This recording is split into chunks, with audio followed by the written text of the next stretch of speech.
بسم اللہ الرحمن الرحیم۔ سن 11 ہجری سریہ اسامہ اور مرز وفات۔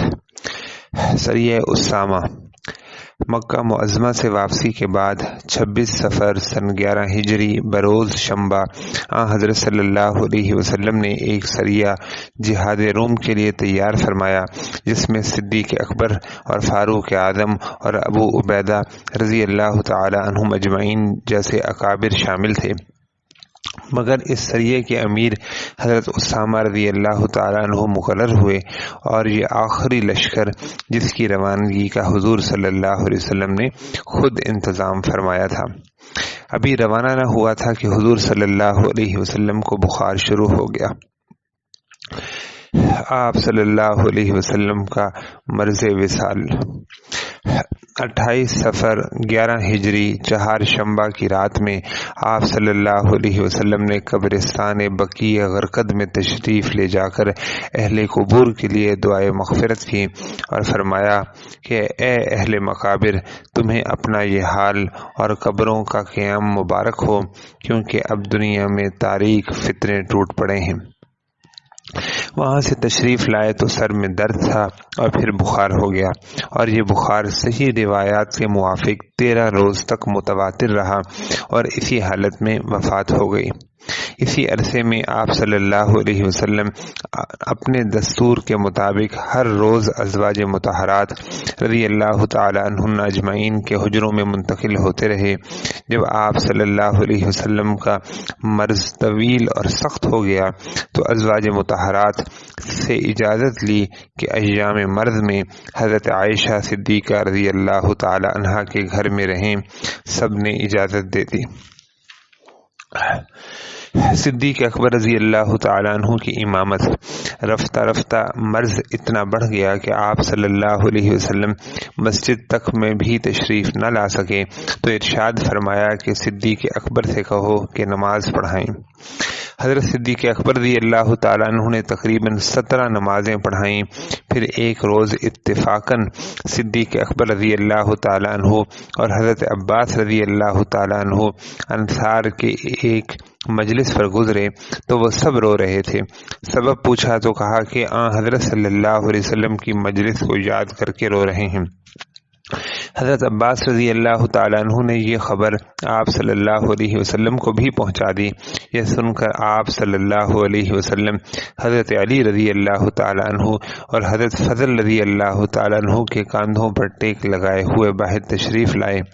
حضرت عباس رضی اللہ تعالیٰ عنہ آگے آگے تھے۔ آپ صلی اللہ علیہ وسلم منبر پر چڑھے، لیکن نیچے ہی سیڑھی پر جلوہ افروز رہے اور اوپر نہ چڑھ سکے، اور بلیغ خطبہ دیا جس کے بعض کلمات یہ ہیں: اے لوگو، مجھے معلوم ہوا ہے کہ تم اپنے نبی کی موت سے ڈر رہے ہو۔ کیا مجھ سے پہلے کوئی نبی ہمیشہ رہا جو میں رہتا؟ ہاں، میں اپنے پروردگار سے ملنے والا ہوں اور تم مجھ سے ملنے والے ہو۔ ہاں، تمہارے ملنے کی جگہ حوض کوثر ہے۔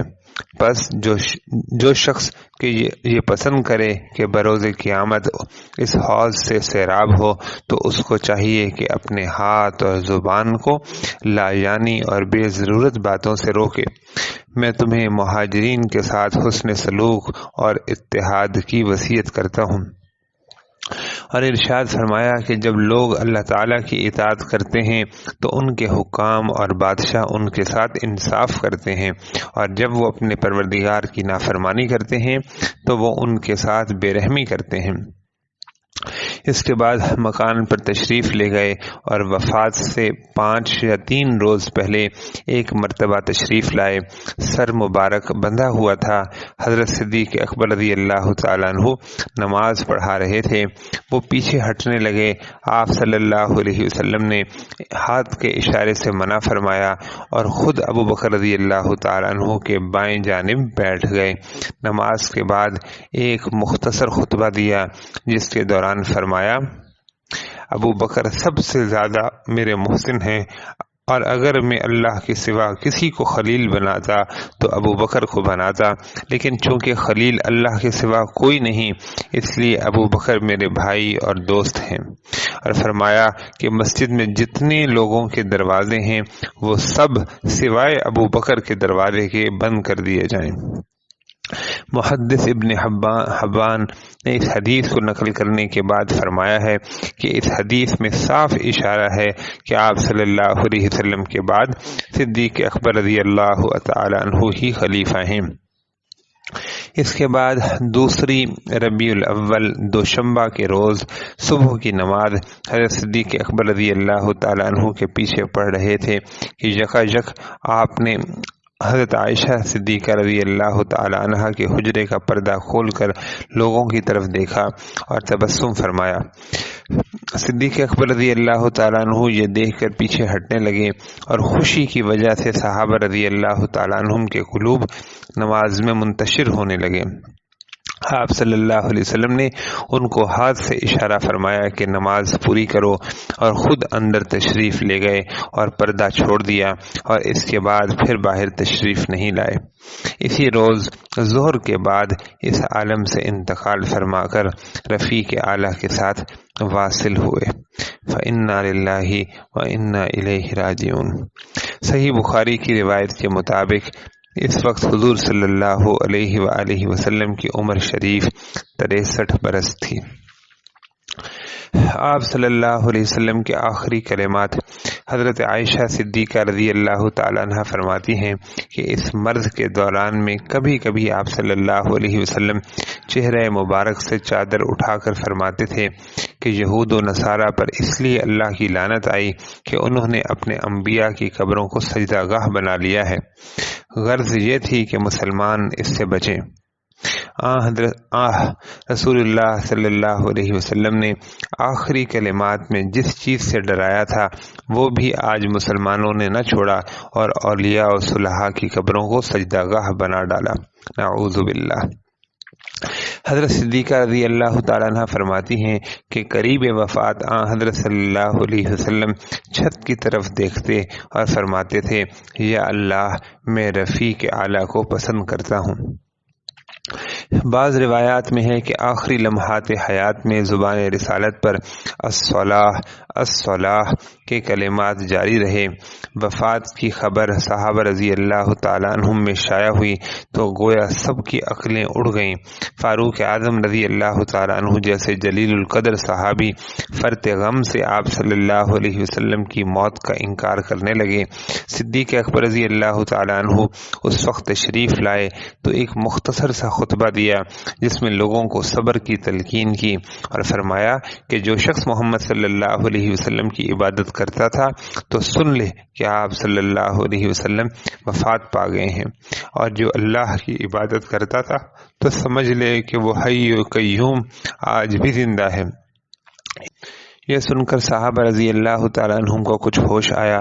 پھر چونکہ آپ صلی اللہ علیہ وسلم کے بعد خلیفہ کا قائم کرنا سب سے پہلا اور مقدم کام تھا، کیونکہ دوسرے دینی اور دنیاوی معاملات کے خلل اور بیرونی اور اندرونی دشمنوں کے حملے کے علاوہ خود آپ صلی اللہ علیہ وسلم کے تجہیز و تکفین سے پہلے ہی خلیفہ کا قائم کرنا ضروری سمجھا گیا، اور اس قضیے کے طے ہونے میں کچھ دیر ہوئی اور اسی پیر کے دن سے بدھ کی رات تک توقف ہوا۔ بدھ کی رات میں حضرت علی رضی اللہ تعالی عنہ اور حضرت عباس رضی اللہ تعالی عنہ وغیرہ نے آپ صلی اللہ علیہ وسلم کو غسل اور کفن دیا اور نماز جنازہ پڑھائی گئی۔